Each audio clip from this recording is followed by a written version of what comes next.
போது ஆண்டவா பிரிய மானதை இப்போ காட்டும் செய்ய ஆயத்தம்.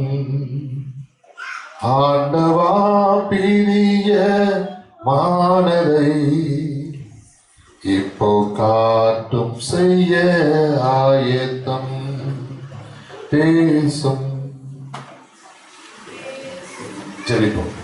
தேசத்து வழிநடத்த அன்பின் பரலோக பிதாவே, ஆசீர்வதிக்கப்பட்ட இந்த அருமையான ஆராதனை வேலைக்காக ஸ்தோத்திரம். இந்த ஆராதனை வேலையிலும் கூட சுவாமி இம்மட்டமாக எங்கள் மத்தியில் அசைவாடி உலாவி கிரிய செய்த தேவன், உங்களுடைய வார்த்தைப்படி நம்ம கேட்க எங்களை ஆயத்தப்படுத்தும், பரிசுத்தப்படுத்தும், தகுதிப்படுத்தும்.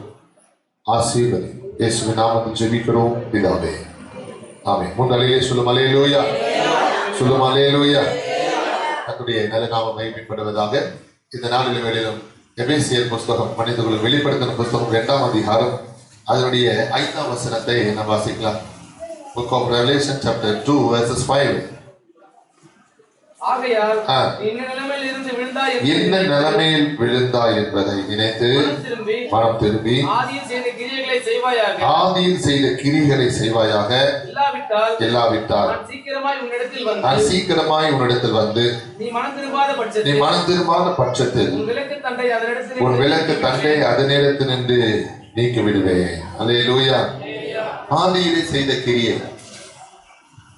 ஆதியிலே செய்த கிரியைகளை அந்த ஸ்தோத்திரம். முந்தின நாட்களிலே நடந்த கிரியைகள் இப்போதைய காலகட்டத்தில் அது இல்லை என்பது ஆண்டவர் எபேசு சபையை குறித்து வேதனையோடு தெரிவிக்கிறார். எபேசு சபையே, நீ ஆரம்பத்துல கிரியை செய்து போல இப்ப என்ன இல்லை முட்டை கிரியை இல்லையே. ஆரம்ப நாட்களிலே விசுவாசத்துல நல்ல முயற்சியில ஓடினாய், உன்னுடைய ஓட்டம் சீராக இருந்தது. உன்னுடைய ஓட்டம் வேகமாக இல்லை என்றாலும் மெதுவாக ஓடினாலும் நீ கர்த்தருக்குள் ஓடிக்கொண்டிருந்தாய். நின்று விடாமல், இலைப்படைந்து போகாமல், சோர்ந்து போகாமல் உன்னுடைய ஓட்டம் தொடர்ந்து கொண்டிருந்தது. ஆனால் இன்னைக்கு உன்னுடைய கிரியைகள் எல்லாம் மெத்தனமாக இருக்கிறது. அல்லேலூயா. உன்னுடைய கிரியைகள் தேவனுக்கு முன்பதாக நிறைவுள்ளவைகளாக இல்லை. உன்னுடைய கிரியைகளை அறிந்திருக்கிறேன். நீ அனலும் இன்றி குளிருமின்றி வெது வெதுப்பாய் இருக்கிறாய் என்று சொல்லி வேதத்துல கர்த்தர் நம்ம கற்றுக் கொடுக்கிறார். கரங்கள் வேறு நிலையிலே சொல்லுங்க அல்லேலூயா. அருமையான கர்த்தருடைய ஜனமே, அப்ப ஆதியிலே செய்த கிரியை ஏன் இப்போ நம்முடைய நிகழ்காலத்துல இப்பொழுது காலத்துல இல்ல? அதுக்கு காரணம் என்ன தெரியுமா? முந்தின வசனம் சொல்லுகிறது, ஆனாலும் நீ ஆதியிலே கொண்டிருந்த அன்பை விட்டாய் என்று உன் பேரில் எனக்கு குறைவு உண்டு. கரங்கள் வேறு நிலையிலே சொல்லுங்க. ஆண்டவர் மேல இருக்கிற அன்பு நமக்கு குறைஞ்சதுனால ஆதியில செய்த கிரியை நமக்கு இப்போ இல்ல. நம்ம சொல்றோம், நான் அப்பவும் ஜெபிச்சேன், இப்பவும் ஜெபிச்சுட்டு தான் இருக்கிறேன், நான் ஜெபத்தை விடலையே நம்ம சொல்றோம். இல்ல, முன்னாடியில நம்ம எப்படி ஜெபிச்சோம்? ரட்சிக்கப்பட்ட துவக்கத்தில் எப்படி ஜெபிச்சோம்? ஞானஸ்தானம் எடுத்த ஆரம்பத்துல நம்முடைய ஜெபம் எப்படி இருந்தது? அப்போதே நம்முடைய ஜெபம் எப்படி இருந்தது? அருமையான கர்த்தருடைய ஜனமே, கர்த்தருக்கு சொல்றோம், நாம் தேவ சமூகத்துல 1 மணி நேரத்துக்குள்ளாக ஜெபிக்க வேண்டும் என்று சொல்லி பாடல்களை பாடவும், ஜெப குறிப்பு விண்ணப்பங்களை சொல்லி ஜெபிக்கவும், நாம் நம்மை மறந்து 1 மணி நேரம் ஜெபிக்கக்கூடிய நாம் 1.25 மணி நேரம் 1.5 மணி நேரம் தான் நம்ம ஜெபம் பண்ணியிருக்கிறோம்.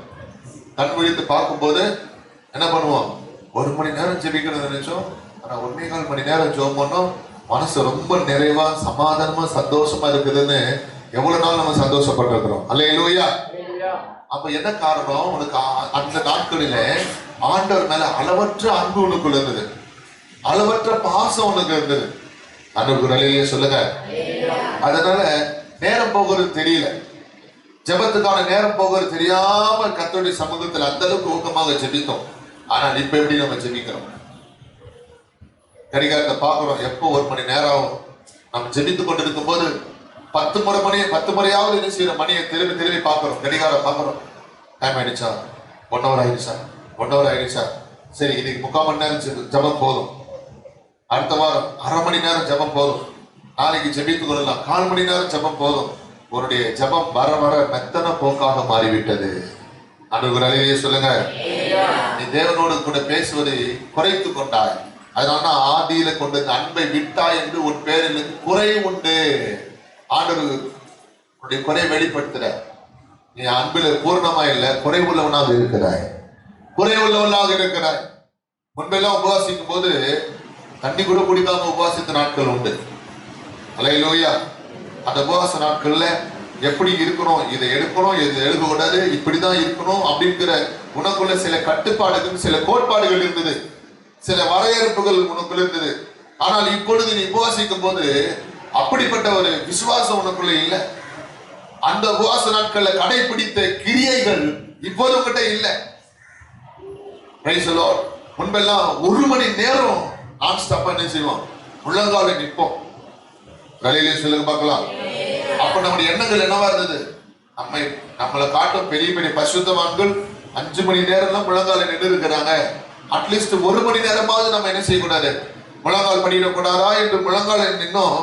இப்போ நம்ம முழங்கால நிக்கிற அனுபவம் எப்படி இருக்குது, உன்னுடைய கிரியைகள் குறைந்து போயிருக்கிறது. கொஞ்ச நேரம் முட்டி போடுற, அப்புறம் உன்னுடைய முட்டி அசந்து போகிறது, சோர்வுற்று போகிறது. உன்னுடைய முழங்கால்கள் முடங்க முடியாதபடி உட்கார்ந்து விடுகிறாய். ஆண்டவர் அதுதான் சொல்ற. கர்த்தருக்கு சோதரம், கிரியைகள் தேவனுக்கு முன்பதாக நிறைவுள்ளவர்களாக இல்லை. நீ அன்பில குறைந்து போன, உன்னுடைய கிரியைகள் குறைந்து போயிருக்கிறது. வர வர உன்னுடைய குறைகள், உன்னுடைய கிரியைகள் குறைந்து போக ஆரம்பித்தது. உங்ககிட்ட இருக்கிற சில நல்ல விஷயத்தை கர்த்தர் சொல்லுகிறார். என்ன சொல்றாரு, அந்த 2ஆம் அதிகாரம் 2ஆம் வசனம், உன் கிரியைகளையும் உன் பிரயாசத்தையும் உன் பொறுமையையும் நீ சகித்து கொண்டிருக்கிறதையும் நான் அறிவேன். கைது வரலையே சொல்லுங்க. உங்கள்கிட்ட சகிப்பு தன்மை இருக்குது, பொறுமை இருக்குது. ஆனா ஆதியில் இருந்தது போல இல்லை. ரட்சிக்கப்பட்ட துவக்கத்துல தேவ ஜனமே, உன் வீட்டார், வேலை ஸ்தலத்தில் உன் குடும்பத்தாருடைய பரியாசம் செய்யும் போது கர்த்தருக்கு சோதனை அல்லது உன்னை கோபப்படுத்த போது, அப்பொழுது உன்னுடைய வாயில தகாத வார்த்தைகள் வரவில்லை. பேசினா பேசிட்டு போட்டோம், எனக்கு என்ன அப்படின்னு இருந்த. நான் தவறு செய்யல, அவன் பேசுறான், பேசிட்டு போ, எனக்கு என்ன வந்தது, ஆண்டவர் பார்த்துப்பார். அந்த விசுவாசம் இருந்தது, கர்த்தர் பார்த்துக் கொள்வார் என்று சொல்லக்கூடிய வார்த்தை இருந்தது. இப்போது அந்த கடன் சொற்கள் உன்னால் தாங்க முடியாதபடி பதிலுக்கு நீ என்ன செய்யற, கடினமான வார்த்தைகளை உபயோகப்படுத்துகிற. அப்போது உன்னுடைய இதயத்துல தேவ அன்பு நிரப்பப்பட்டபடினாலே சகிப்பு தன்மை இருந்தது, பொறுமை இருந்தது. அல்லேலூயா.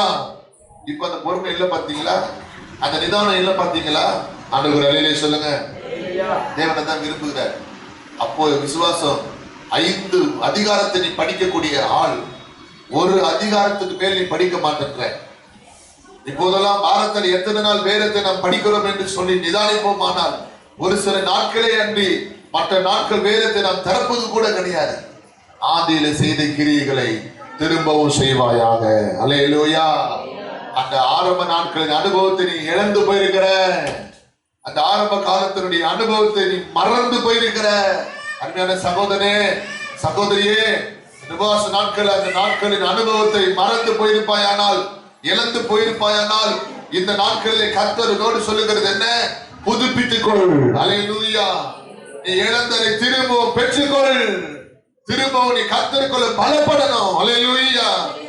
வேதத்திலே பார்க்கும்போது யாத்திரையாகமம் 31ஆம் அதிகாரம் 18ஆம் வசனத்திலே வாசிக்கிறோம். வாசித்து பாருங்கள். யாத்திரையாகமம் 31:18.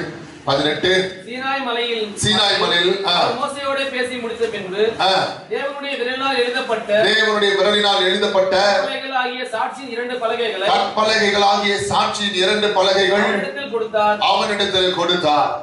அது கவனிங்க கர்த்தருடைய ஜனமே.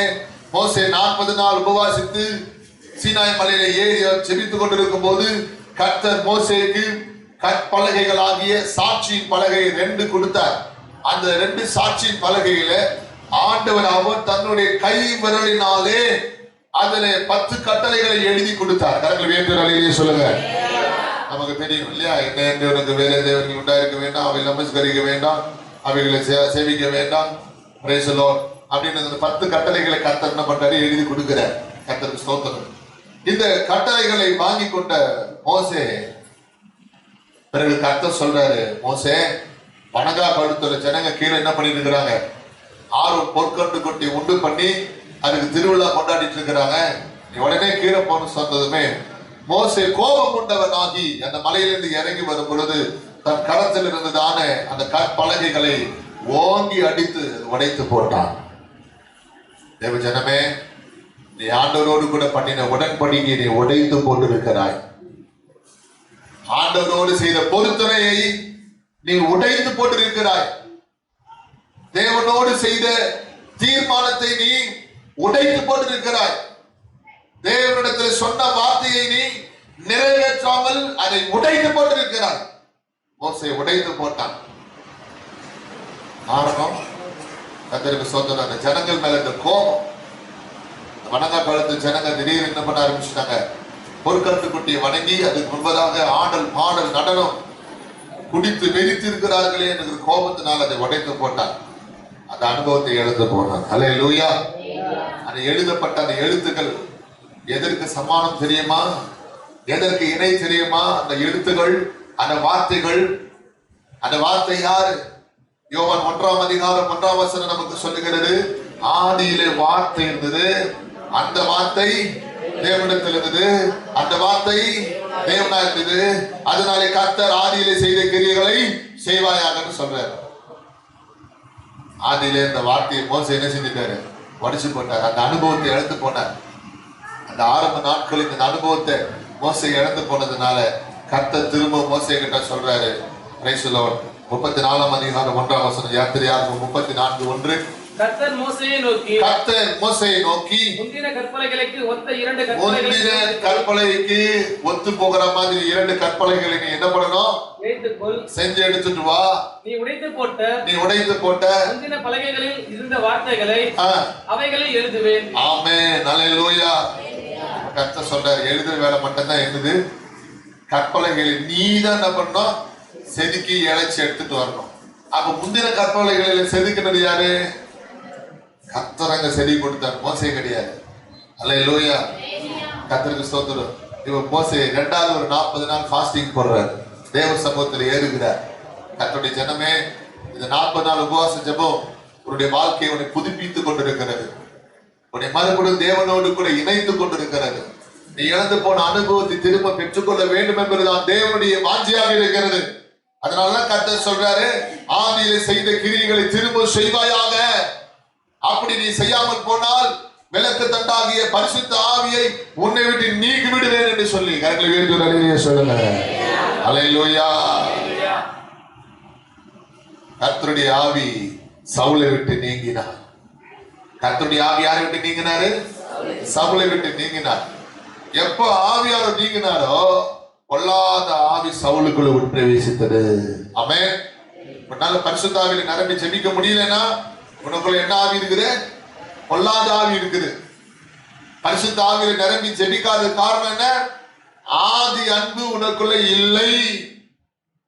ஆண்டவர் மேல இருக்கிற நிறைவான அன்பு உனக்குள்ள இல்லை. அல்லேலூயா.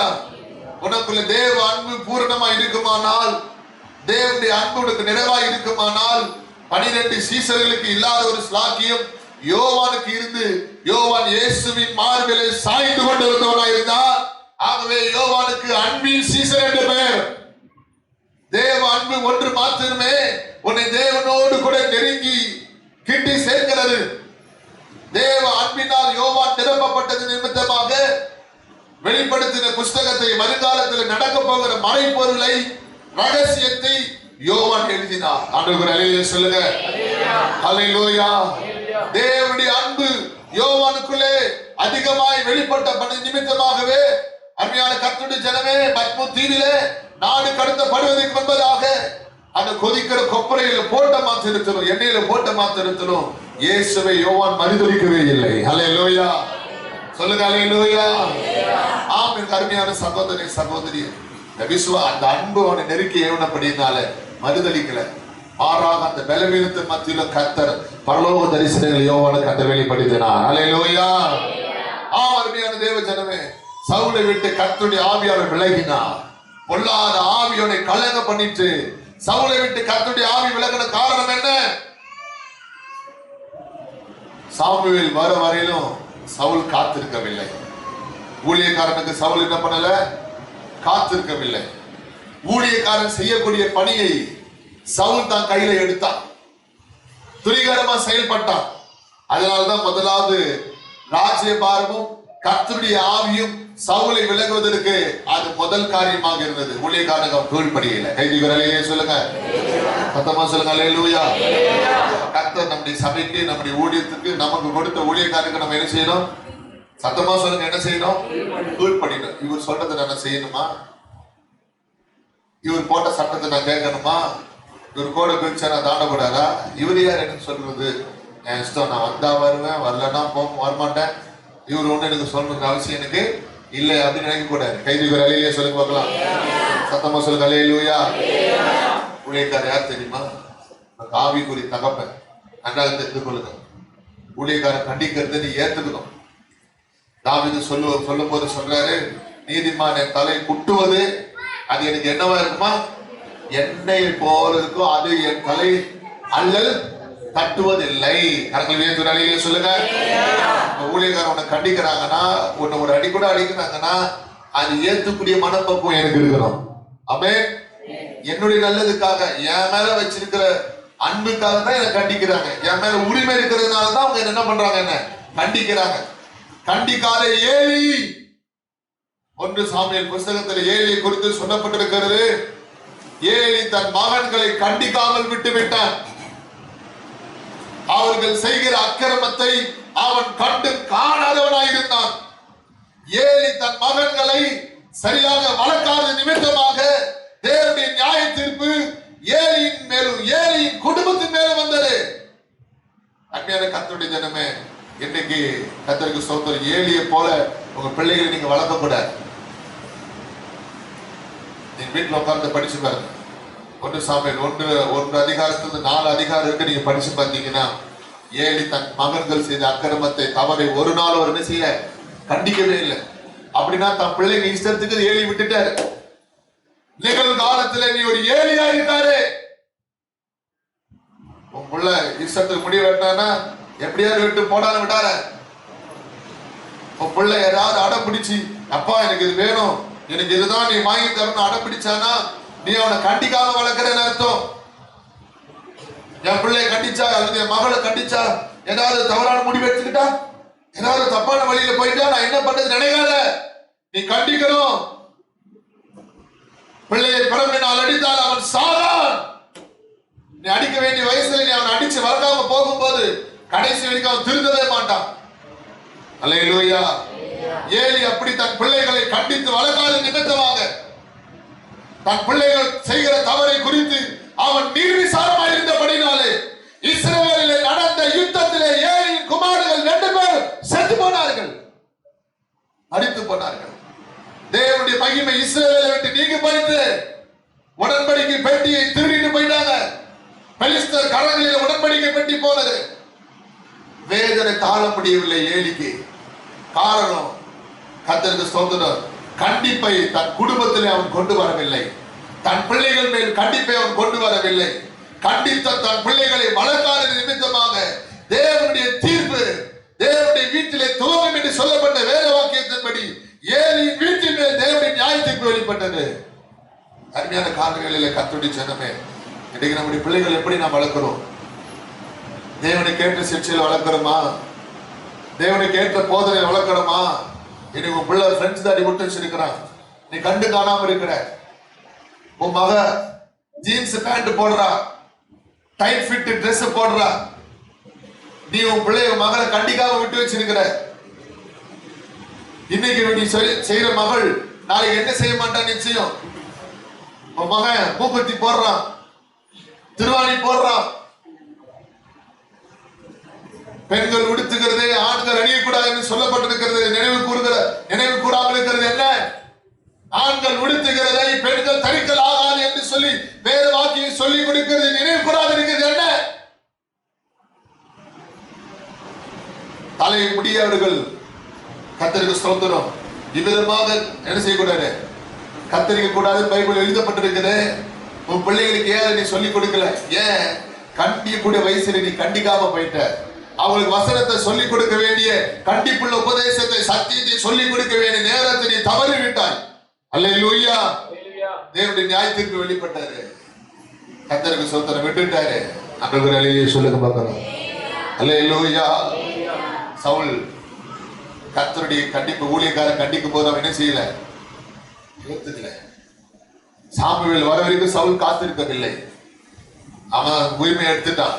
உன் பிள்ளைய உரிமை எடுக்கிறது நீ விட்டு வச்சிருக்கிற. என் இஷ்டம், என் விருப்பம், நான் சொல்றதுதான் முடிவு, நீங்க சொல்றதுல உங்களுக்கு கரெக்ட் கிடையாது, எனக்கு இது பிடிக்குன்னா இதுதான் வாங்கி தரணும், எனக்கு இது வேணும்னா இதுதான் எனக்கு செய்யணும், நீங்க சொல்றது எனக்கு பிடிக்கல, நீங்க சொல்றது எனக்கு கடன் பிடிக்கல, நீங்க செய்யறது எனக்கு பிடிக்கல, இப்படிதான் இந்த மாதிரி இது கட்டணும், இப்படிதான் இதை செய்யணும், இப்படித்தான் இதை வாங்கணும், இதுதான் நீங்க செய்யணும்னு சொல்லி இன்னைக்கு பிள்ளைகள் சொல்லுகிற அளவுக்கு பெற்றவர்களாகிய நாம கேட்கிற அளவுக்கு மாறிட்டோம். ஒரு காலத்துல பிள்ளைகளுக்கு நாம புத்தி சொல்ல போய் இன்னைக்கு பிள்ளைகள் பெரியவங்களுக்கு புத்தி சொல்றாங்க. அல்லேலூயா. பிள்ளைங்க புத்தகங்களை பார்த்து சொல்றாங்க, உங்க பிரச்சனையே பெரிய பிரச்சனையா இருக்கு, உங்க சண்டையே பெரிய சண்டையா இருக்குது, போங்க, அவங்க சமாதானப்படுத்தி வர்றாங்க. கர்த்தருக்கு ஸ்தோத்திரம். தேவ ஜனமே, இன்னைக்கு அப்படிப்பட்ட நிலைமையில கர்த்தருடைய பிள்ளைகள் போயிட்டு இருக்கிறாங்க. சவுல் சாமுவேலுடைய வார்த்தைக்கு என்ன செய்யலாம கீழ்படியாம கர்த்தருக்கு ஸ்தோத்திரம் தனக்கு இஷ்டமானபடி செய்தான். அதுதான் முதல்ல அவன் செய்த தவறு. இரண்டாவது, கர்த்தருக்கு ஸ்தோத்திரம், யுத்த காலத்துல போகும்போது கர்த்தருக்கு ஸ்தோத்திரம் இவ்விதமா யுத்தத்தை நீ செய்யும் போது அந்த ராஜாக்களையும் ஸ்திரீகளையும் ஆடுகளையும் மாடுகளையும் எல்லாவற்றையும் நீ நிக்கிரக செய்ய வேண்டும் என்று கர்த்தர் சொல்லி இருந்தோம். கர்த்தர் சொன்னதை சொன்ன போல சவுல் செய்யாமல் போனது நிமித்தமாக ராஜ்யபாரம் அவனை விட்டு நீங்கினது, கர்த்தருடைய ஆவி அவனை விட்டு நீங்கினார். கைதிகள் அலையிலே சொல்லுங்க அல்லேலூயா. பரிசுத்த ஆவி அதனிடத்திலிருந்து கண்டே அதனிடத்தை நீக்கி விடுவேன். எபேசியர் 2ஆம் அதிகாரம் 5ஆம் வசனம் சொல்லப்பட்டிருக்கிறது. அதனிடத்திலிருந்து அதை நீக்கி விடுவேன் வார்த்தைக்கு என்ன அர்த்தம்? பரிசுத்த ஆவி என்ன செய்வாராம்? விலகி போயிடுவாராம். சவுலை விட்டு கர்த்தருடைய ஆவி விலகினதுக்கு தான் இந்த 2 சம்பவத்தை உங்களுக்கு சொன்னேன். என்ன காரணம்? ஆண்டவர் அலையிலே சொல்லுங்க பார்க்கலாம். சிம்சோனை விட்டு கர்த்தருடைய ஆவியார் என்ன செய்தாரு? விலகி போனார். அவர் விலகி போவதற்கு முன்பதாக அவன் மேல் இருந்த பரிசுத்த ஆவி என்கிற பலம் அவனை விட்டு நீங்கி போயிடுச்சு. அல்லேலூயா. எப்போதும் போல எழுந்து போவேன் என்று எழுந்து போனான், வளர்ச்சியும் ஆனான். அன்னியான தேவ ஜனமே, முன்பு போல உன்னால ஆவியை நிரம்பி செபிக்க முடியலையா? பரிசுத்த ஆவி நிறைவு உனக்குள்ள இல்லையா? தேவனுடைய அன்பு உனக்குள்ள இல்ல, தெளிலாளுடைய அன்பு உனக்குள்ள வந்துடுச்சு. நீ தெளிலாளை தேடி போற. தெளிலால் உலகம், தெளிலால் மாம்சம், தெளிலால் இச்சை, தெளிலால் வேசித்தனம், தெளிலால் விபச்சாரம், தெளிலால் குடிவெறி, தெளிலாலை தேடி போனான் சிம்சோன். இழந்து போனான் தேவ பலத்தை, இழந்து போனான் கர்த்தருடைய ஆவியை, கண்கள் பிடுங்கப்பட்டவனாய் மாறினான். கர்த்தருடைய ஆவியான விட்டு விலகி போனான். அல்லேலூயா. இந்த காலவேளையில பரிசுத்த ஆவி உன்னை விட்டு விலகாதபடிக்கு உனக்கு கொடுத்த அந்த பொக்கிஷத்தை தக்க வைத்துக் கொள். தேவ அன்பை விட்டு விலகி போகாதே. ஆதியிலே செய்த கிரிகளை விட்டு விலகி போகாதே. அதனாலதான் கர்த்தர் மோசேயை பார்த்து சொன்னார், நீ மறுபடியும் பலகைகளை இழைத்து கொண்டு வா, நான் அதை எழுதி கொடுக்கிறேன் என்று கர்த்தர் சொன்னார். கரங்களை உயர்த்தி சொல்லுங்க பார்க்கலாம். அல்லேலூயா. நியாயாதிபதிகள் 16:28 துரிதமா படிப்போமா? Judges chapter 16 verses 28. அப்போது சிம்சோன் கர்த்தரை நோக்கி கூப்பிட்டு, கர்த்தராகிய ஆண்டவரே, நான் என் 2 கண்களுக்காக ஒரே தீர்வையாய் பெலிஸ்தர் கையிலே பழிவாங்கும்படிக்கு இந்த ஒரு விஷயம் மாத்திரம் என்னை நினைத்தருளும் தேவனே, பலப்படுத்தும் என்று சொல்லி சிம்சோனை கதறுகிறான், கெஞ்சுகிறான். என்னை பலப்படுத்தும் தேவனே. சிங்கத்தின் வாயை கிழிச்சு போட்டேன், அப்போ உங்க பலம் என்கிட்ட இருந்துச்சு. 400 நரிகளை 2 பிடித்து அதன் வார்களை தீப்பந்தம் வைத்து கொளுத்தி பெலிஸ்தருடைய வெள்ளாண்மையிலே பயிர்களை விட்டேன். அப்போது உடைய பலம் என்கிட்ட இருந்தது. கோட்டை தாழ்பாலை வேரோடு பிடுங்கி என் முதுகிலை வைத்துக் கொண்டு மலையின் மேல் ஏறினேன். அப்போது உடைய பலம் இருந்தது. தேவனே, இழந்து போனேனப்பா உடைய வல்லமையை, இழந்து போனது ஆண்டவருடைய பலத்தை, இழந்து போன அபிஷேகத்தை. அதுதான் ஒரு விசை அது சொல்றாரு பாருங்க அந்த வார்த்தை. அல்லேலூயா. கர்த்தருக்கு ஸ்தோத்திரம். ஒரு விசை மாத்திரம் நினைத்தரலாம், ஒரு விசை மாத்திரம் நினைத்தரலாம், திரும்ப எனக்கு தாருன்னு தான் ஜபம். கெஞ்சுற கழுதின் பச்சை தாடை எலும்பு கொண்டு 1000 பேரை கொண்டு குவித்தனே.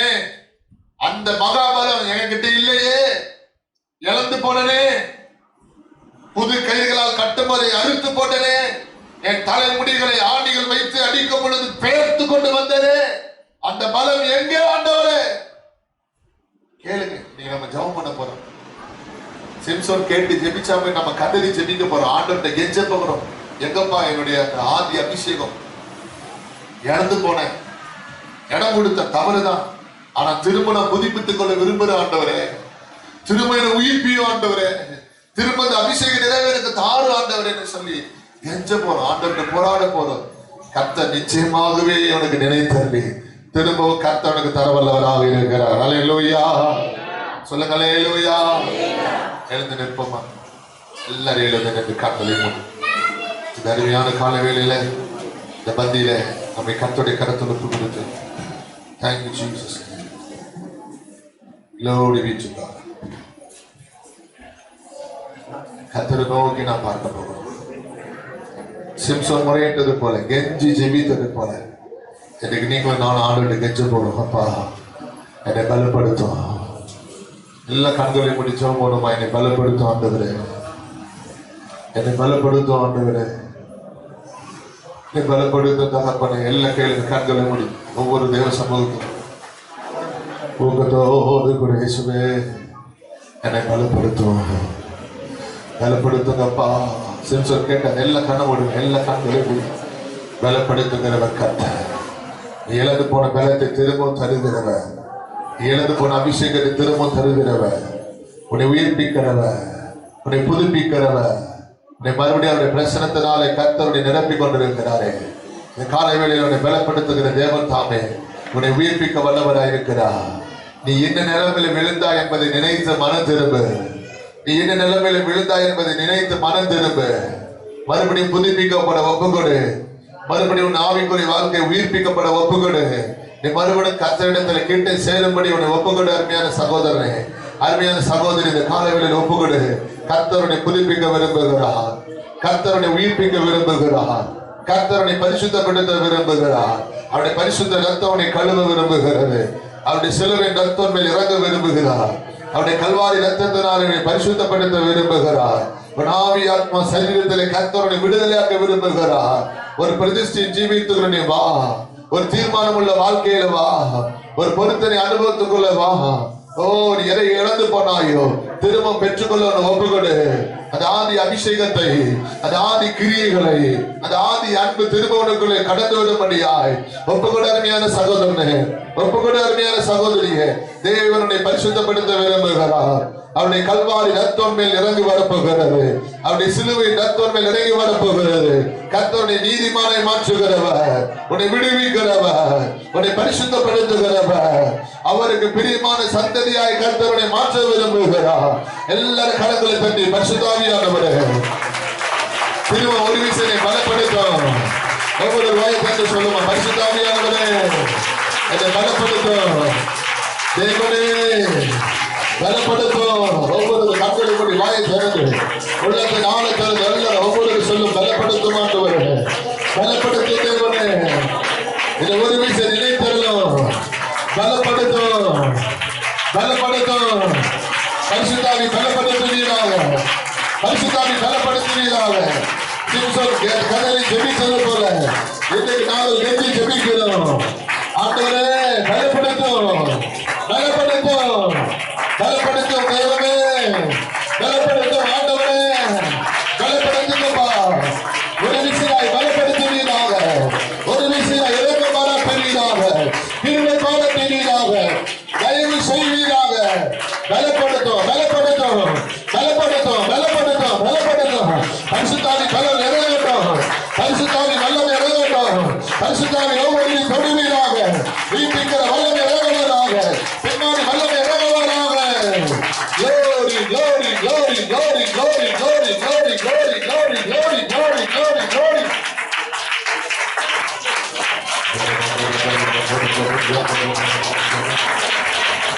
அபிஷேகம் தலைமேலோ ஆவியானவர் எனக்குள்ளே, அபிஷேகமே தலைமேலே ஆவியானவர் எனக்குள்ளே. உலகிடுவேன் விசேஷ திருமைப்பட்ட அனைவருக்கும் உலகிடுவேன். திருமைப்பட்ட அனைவருக்கும் அபிஷேகம்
Hey!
Hallelujah, hallelujah, hallelujah, hallelujah, hallelujah. Praise the Lord. Sotram, sotram, sotram. ஜெபிப்போம். நல்ல ஆண்டவரே, பரிசுத்தமுள்ள பிதாவே, ஆசீர்வதிக்கப்பட்ட நன்மையான இரண்டாவது ஆராதனை வேலைக்காக ஸ்தோத்திரம். இந்த இரண்டாவது ஆராதனை வேளையில் கர்த்தருடைய ஆவியானவர்களே, ஆண்டவர் ஆரம்ப நாட்களினுடைய அபிஷேகத்தை நாங்கள் புதுப்பித்துக் கொள்ள ஆதி அன்பு நாங்கள் ஆண்டவர் மறுபடியுமாய் நிலை கொண்டு இருக்க கர்த்தர் எங்களோடு பேசிய நல்ல வார்த்தைகளுக்காக ஸ்தோத்திரம். ஆண்டவரே, ஆதியிலே செய்த கிரியைகள், ஆதியிலே இருந்த அந்த அன்பு எங்களுக்குள் நிலைத்திருக்கும்படியாக ஆவியானவர்கள் இடைப்பட்டதற்காக ஸ்தோத்திரம். ஆதி அன்புக்காக ஸ்தோத்திரம். ஆதி அன்புக்காக ஸ்தோத்திரம். ஆதி அன்புக்காக ஸ்தோத்திரம். ஆவியான ஒவ்வொரு தொண்டு நிறைத்ததற்காய் ஸ்தோத்திரம். அனலாக்கி அபிஷேகத்திற்காய் ஸ்தோத்திரம். புதுப்பித்து உயிர்ப்பித்ததற்காய் ஸ்தோத்திரம். எங்களை உருவாக்கியமைக்காக ஸ்தோத்திரம். எங்களை இடை கண்டமைக்காக ஸ்தோத்திரம். ஒவ்வொரு கத்தை நிறைத்ததற்காக ஸ்தோத்திரம். ஒரு பெருமையாய் போகாதபடி ஒவ்வொரு தேவிய பிரசனத்தினால் வல்லமையினால் அபிஷேகத்தால் நிறைத்தலும் காத்துக்கொள்ளும், வழிநடத்தும், வருகை மட்டும் நிலைத்தது கனி கொடுக்க உதவி செய்யும். பெருமையாக்குகிறோம், ஒப்பு கொடுக்கிறோம். இயேசுவின் நாமத்தில் ஜெபிக்கிறோம் நல்ல பிதாவே. என் ஆத்துமாவே கர்த்தரை ஸ்தோத்திரி, என் முழு உள்ளமே என் ஆத்துமாவே கர்த்தரை ஸ்தோத்திரி. கர்த்தர் சில சகல பிரகாரங்களையும் பரவாது. முன்னாலே சொல்லும் அல்லேலூயா, அல்லேலூயா, அல்லேலூயா. God bless you.